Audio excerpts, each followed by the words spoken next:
I'm not buying it.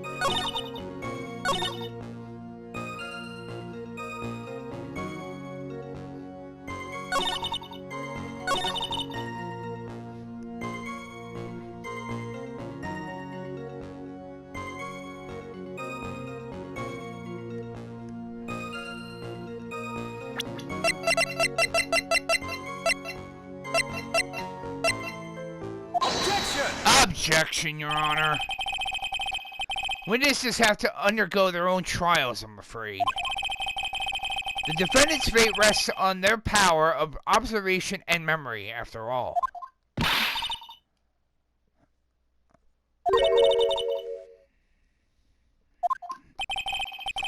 In that case, I'd like you to explain something for me. The discrepancy between your testimony and that of the defendant, Iris. She claims that after ringing the lights out bell, she went back and stayed in her room. Which means she did not go to the inner temple at all.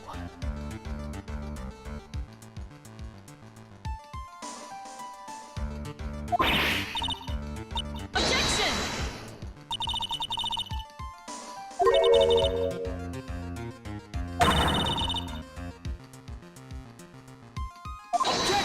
Objection, Your Honor. That is completely illogical. Murder was committed in the courtyard of Hazakura Temple. Claiming that she went to the inner temple would make it for a much better alibi.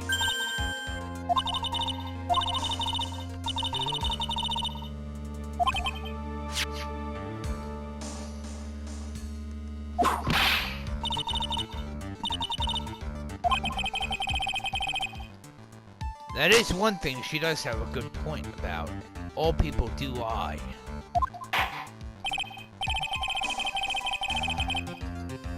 However, a lot of people, most people will not lie under oath when in court.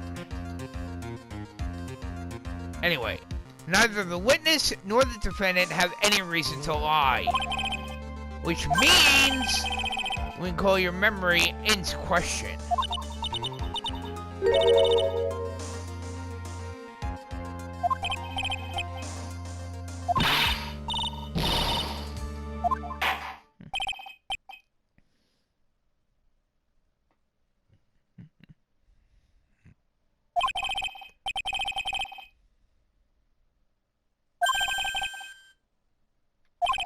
Go ahead, Your Honor. I was naive to think that that alone would do the trick.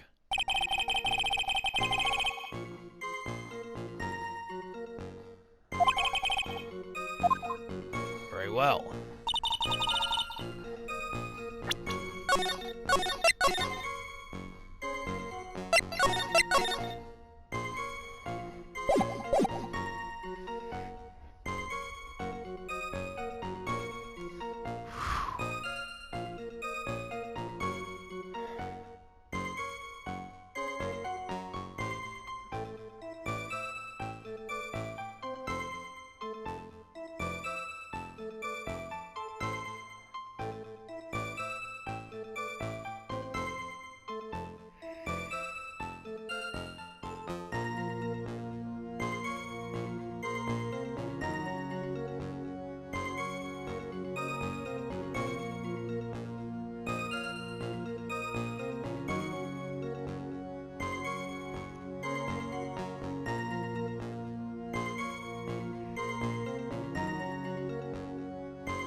Hold it! Are you sure you're not making a mistake?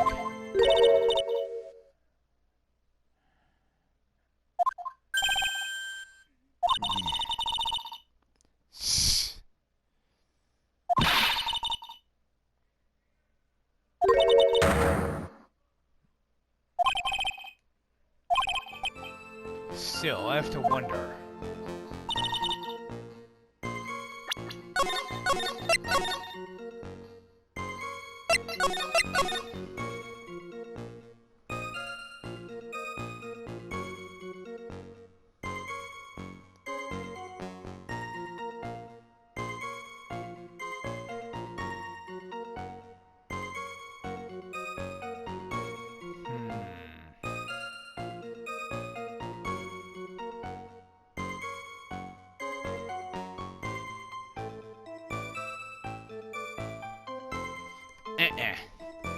I'm not buying it.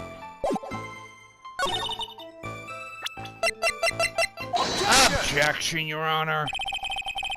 Witness, let's get one thing straight. The defendant whom you claim to have met, she was wearing this demon warding hood, correct?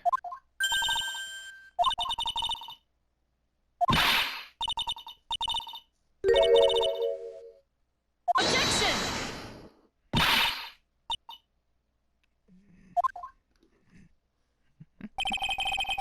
That's the question of the day now, isn't it, Miss Von Karma?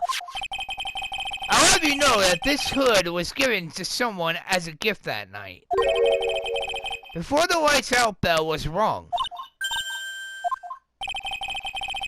You know where I'm going with this, don't you? If the witness had seen the defendant as she claims, then the iris she saw would have been missing this very hood.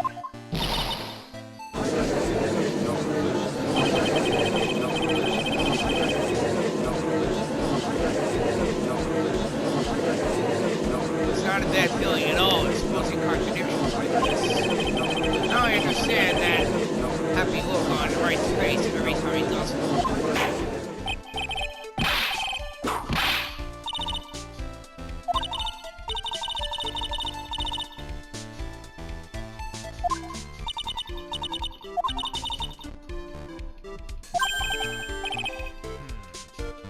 Stockpile.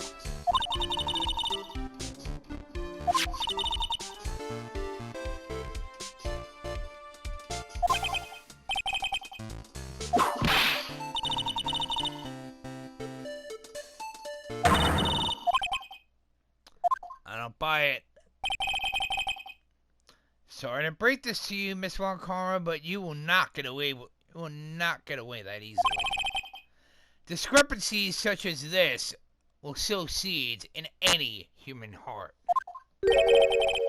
The seeds of doubt, that is. Witness. While I don't wish to call your testimony into doubt, you must give every detail with precision.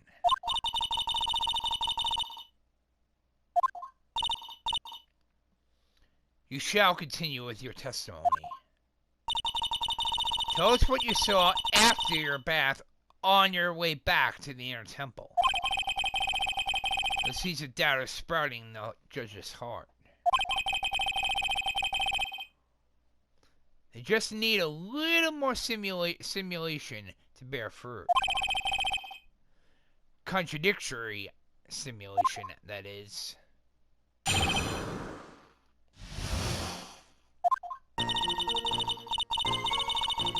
Finished my bath around 11. I thought I should return to the inner temple. As I was walking back, I heard a noise from the courtyard. Took a look and ours was leads. With that sword of all things. Mr. Gullies was sitting in the courtyard, in the corner room, which faces out onto the courtyard. The stabbing I saw must have occurred after she was pushed out of her window.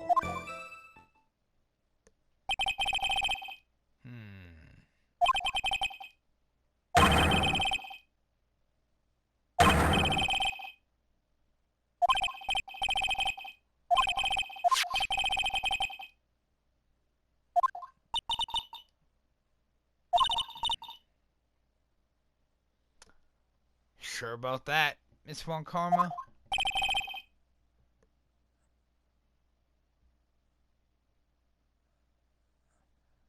Can you do something about that habit of yours, Miss Von Karma?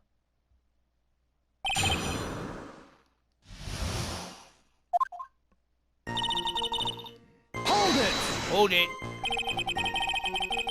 How far is it from your room to the inner temple? About 20 minutes.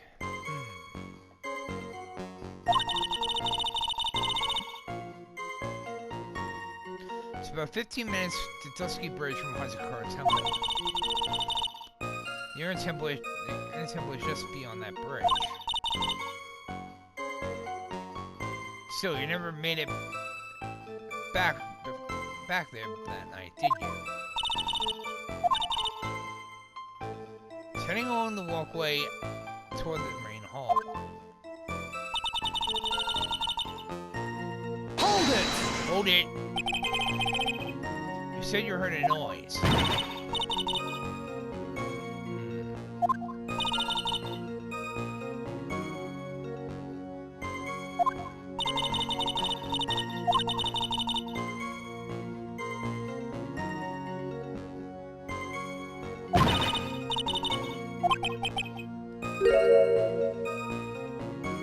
Could the noise be from the snow falling from the ground? From the branches?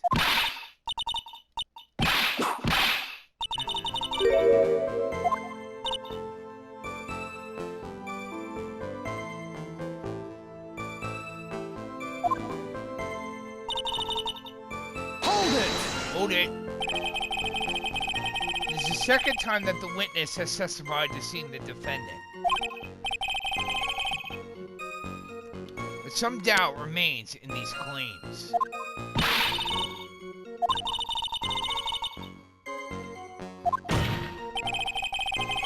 The murderer who stabbed the victim with the sword, Sister Bikini, try to recall exactly who it was that you saw, as clearly as you can.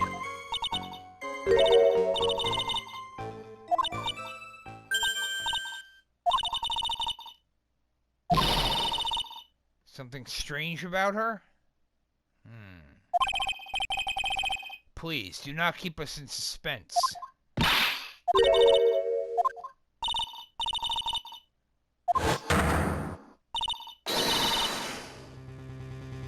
I thought so. She wasn't wearing her hood.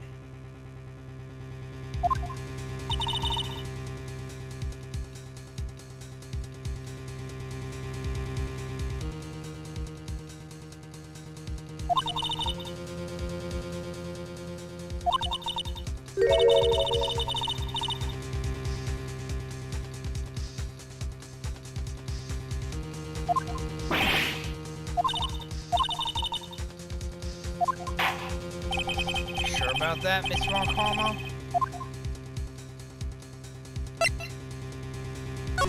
Of course it's important. This may initially appear to put me at a disadvantage. However, I can't see any other leads at this moment. Your Honor, I would like these new statements to be added to the testimony.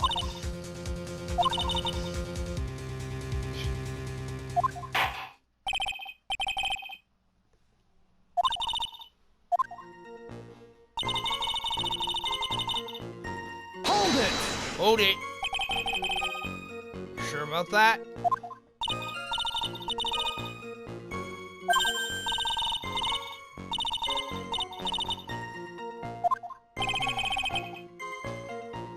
There's absolutely no need to explain yourself.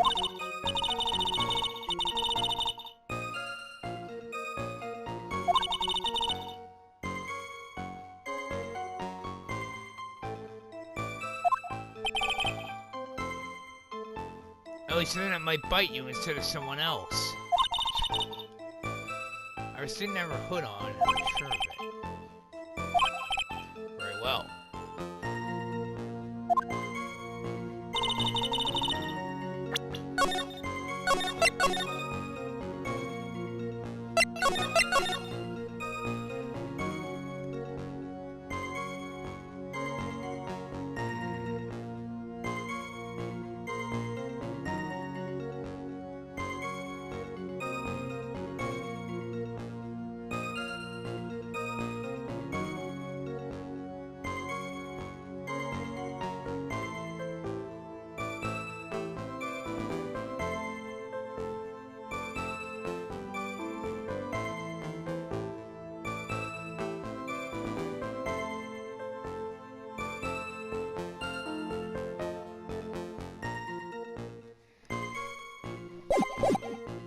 Hold it! Hold it. room the victim was staying in overlooked the courtyard, correct? Which means the victim's room is on the second floor. Single-story building.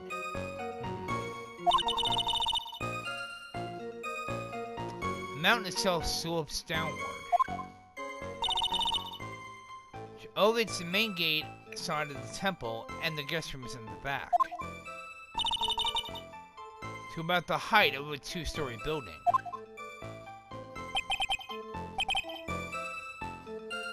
The victim was staying in one of these elevated rooms, correct?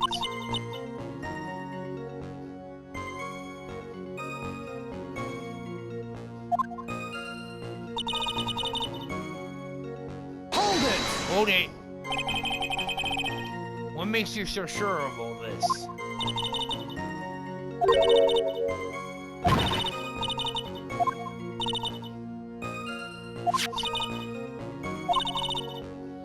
The victim's body was covered in bruises,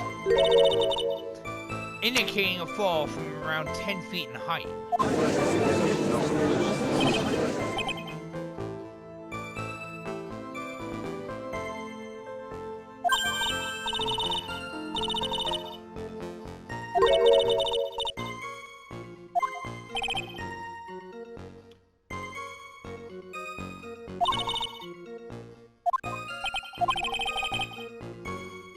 Doesn't feel like she's lying.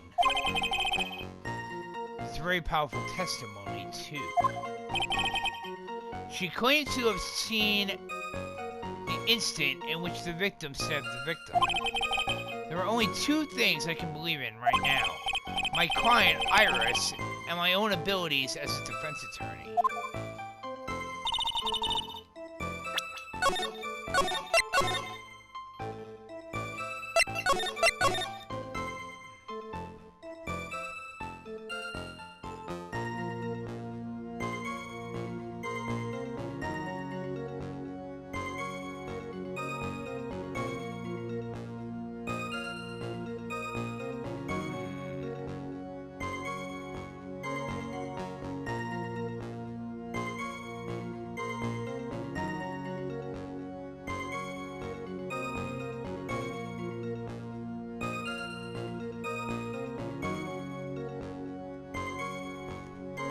Wait a second.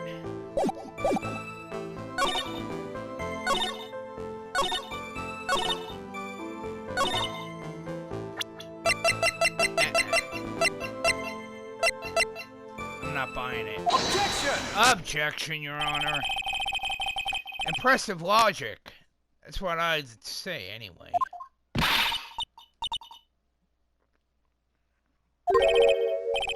However, I think you're overlooking one thing. Miss Von Karma, would you be so kind as to take another look at the autopsy report? The victim did fall from a height of 10 feet. However, this fall was after she was killed.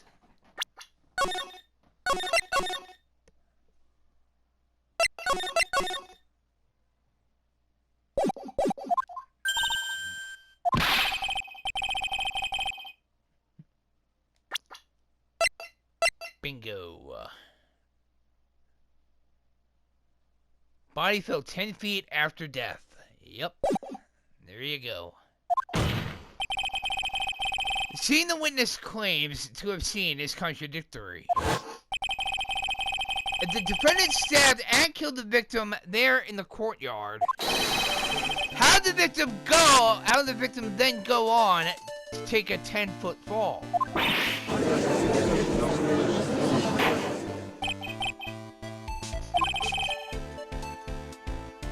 Exactly.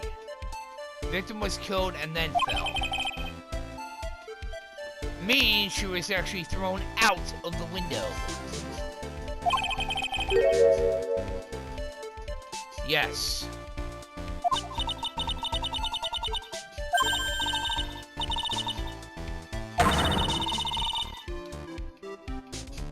She was then thrown out of her window down into the courtyard below. Objection!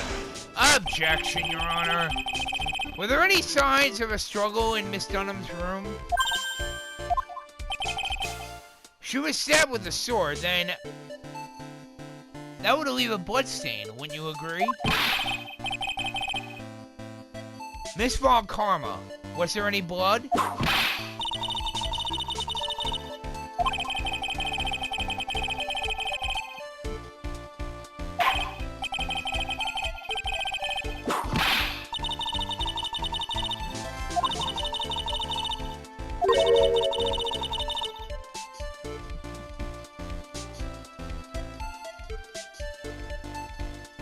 Yes, I know that, Miss Von Karma. When it produces very little blood is actually lost at the moment of a blade's insertion. The most blood actually appears when the blade is actually removed from the person's body.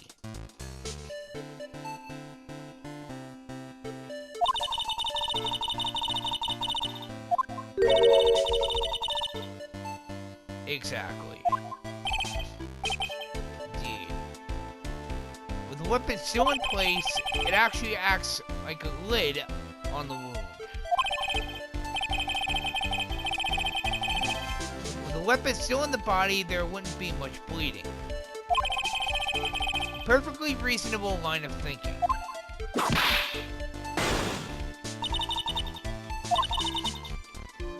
The victim was thrown out of the window with the sword still in place.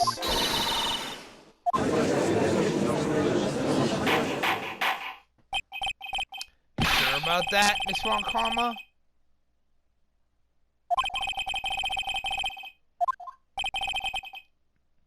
She locates and takes control of every vital point.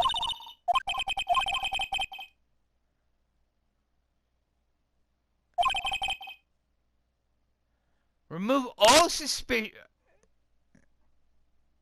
supposition on your part and tell us only the facts. Witness, please.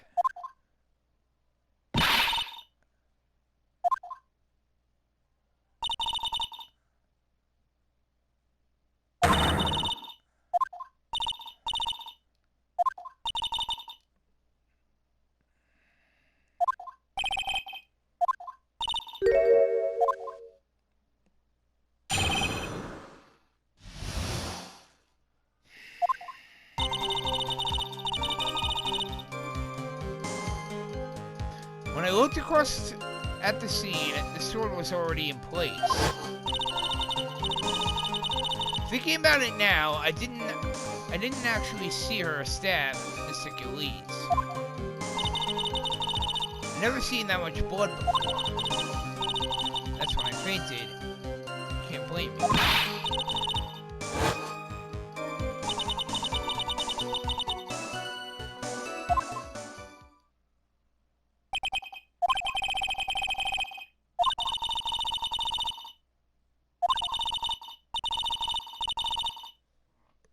Well, there's one tiny little quote I often use, especially when dealing with people like Francesco Von Karma. Perfection is nothing more than a myth. And everybody knows that as well.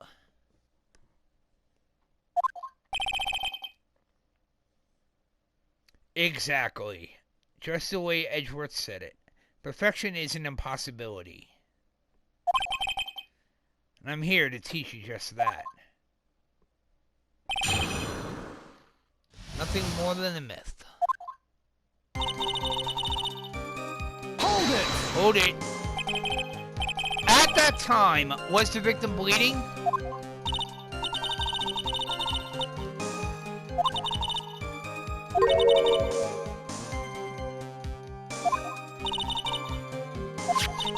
No blood.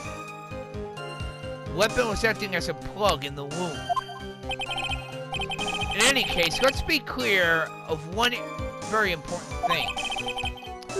Did you actually see the instant in which the victim was stabbed? Hold it! Hold it. Think carefully. This is very important.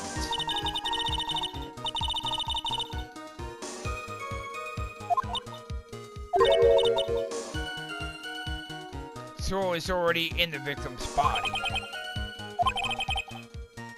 Might not be conclusive, however, his testimony supports her theory. The victim was stabbed in her room and then dropped into the courtyard.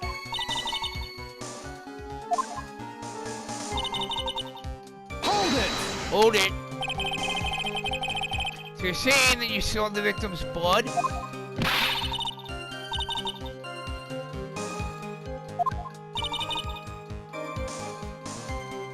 The defendant was arrested. She was meditating in her room. And her blood-flecked clothing was neatly folded in the corner. What? Her clothes were blood spattered as well? I didn't see any blood when she was in the detention center.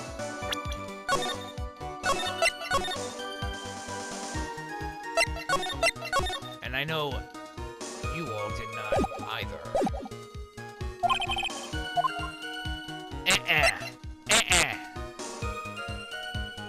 I'm not buying it.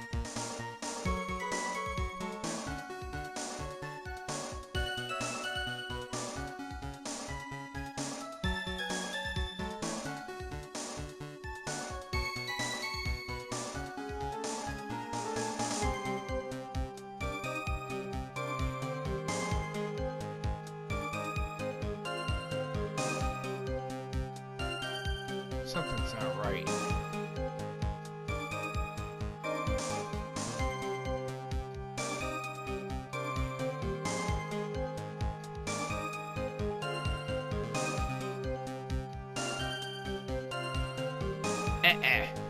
I'm not buying it. Going back to your previous statement, you said that you saw little bleeding when the victim was stabbed. But now you say you saw the victim bleeding?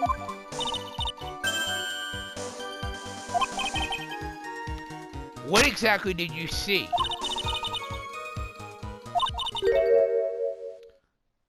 Saw the girl pull the sword out of her, plain as day. Pulling the sword out?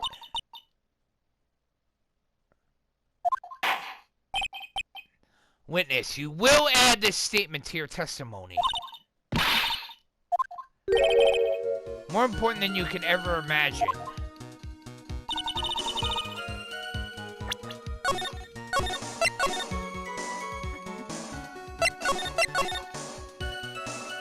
Smoothly drawn out. Hold it! Hold it. Smoothly, you say? You're saying you saw the sword smoothly slide out?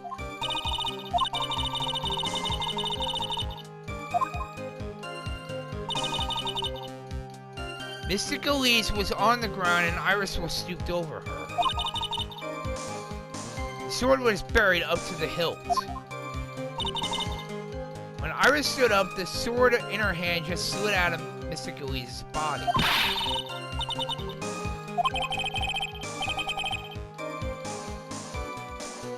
It goes without saying that if the sword was removed, there would be bleeding.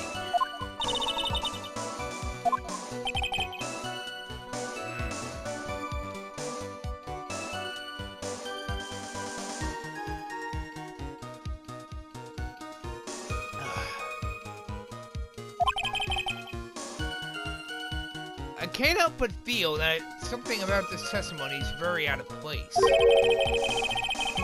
That something which couldn't possibly have happened appears to have happened.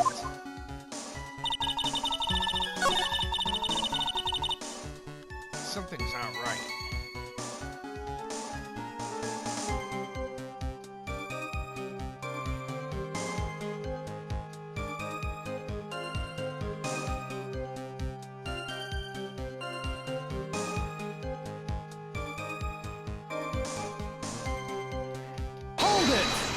Hold it.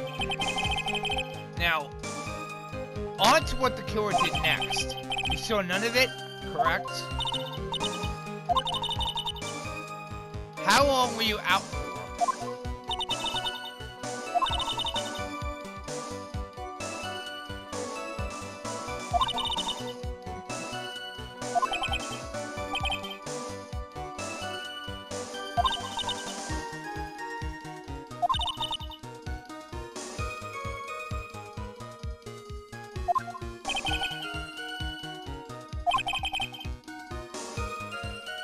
What did you see upon awakening?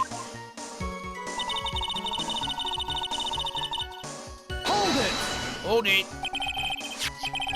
By Mystic Ami, you are referring to the golden statue, correct? By stabbing someone with the Shigishito, a sacred treasure is terrible enough. But to then make Mystic Ami hold the blade. The Shigishito, by the way, is actually known as the Seven-Branch Sword. For those of you who need to know. It is easy to despise something. Anyone can do it. However, there is something that cannot be done so easily.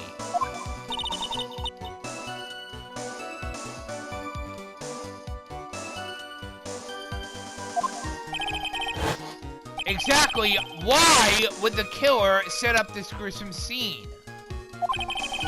Can anyone explain the reasoning behind that?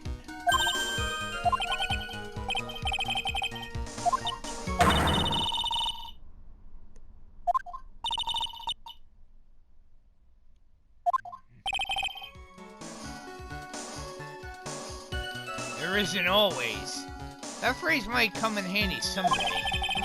There are way too many unnatural elements in this case. Why was it necessary to use the Shigishito from the Ami statue as a weapon? Why was the weapon ultimately placed back in the hand of the statue? If I can expose the flaws in this testimony, perhaps then I will be able to find out the truth.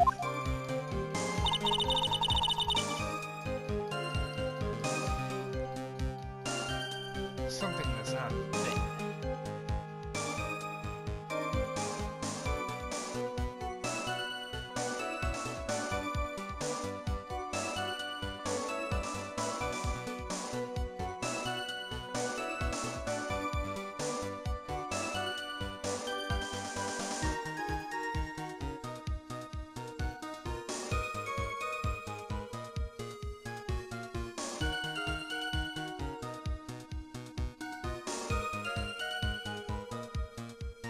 No, I'm not buying it.